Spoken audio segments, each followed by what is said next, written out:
Bread കൊടുത്ത നിയമം മാറിയാ അതുപോലെ ബ്രെഡ് കൊടുക്കലല്ല.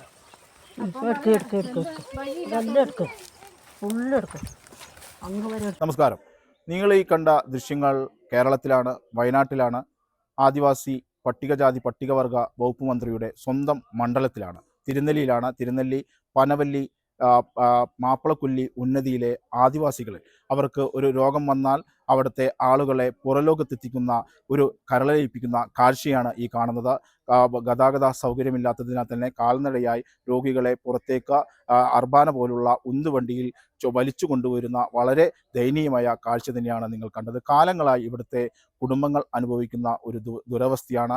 കാൽനട യാത്രയ്ക്ക് പോലും ഒരു യോഗ്യമല്ലാത്ത വഴി തന്നെയാണ്, വഴി സൗകര്യമില്ലാത്തൊരു അവസ്ഥയിലൂടെയാണ് വർഷങ്ങളായി ഇവിടുത്തെ കുടുംബങ്ങൾ താമസിക്കുന്നത്. കാരണം പട്ടികവർഗ വകുപ്പ് മന്ത്രിയുടെ മണ്ഡലം കൂടിയായിട്ടും ഈ ദുരവസ്ഥയ്ക്ക് ഒരു പരിഹാരം കാണാൻ ഇതുവരെ കഴിഞ്ഞിട്ടില്ല. 6ഓളം കുടുംബങ്ങൾ ഇവിടെ താമസിക്കുന്നുണ്ട്. പലരുടെയും വീടുകൾ പാതി വഴിയിൽ നിലച്ച ഒരു അവസ്ഥയിലാണ്. കാരണം ഇത്തരത്തിൽ വഴി സൗകര്യമില്ലാത്തതിനാൽ വീടുകളുടെ നിർമ്മാണം പൂർത്തീകരിക്കാൻ സാധിക്കുന്നില്ല. സാമഗ്രികൾ അവിടേക്ക് എത്തിക്കാൻ സാധിക്കാത്ത ഒരു അവസ്ഥ. ഇത്തരത്തിൽ വളരെ ദയനീയമായ അവസ്ഥയിൽ കഴിയുന്ന ആദിവാസികളുടെ ജീവിതമാണ് നിങ്ങൾ കണ്ടത്. രോഗം വന്നാൽ രോഗികളെ ചുമന്ന് പുറത്തെത്തിക്കുന്ന ഒരു അവസ്ഥ, ആശുപത്രിയിൽ എത്തിക്കുന്ന അവസ്ഥ. ഇത്രയും ദയനീയമായി കേരളത്തിൽ എവിടെയും ആദിവാസികൾ ജീവിക്കുന്നുണ്ടാവില്ല. അത്രയും ദയനീയമായ അവസ്ഥയാണ്.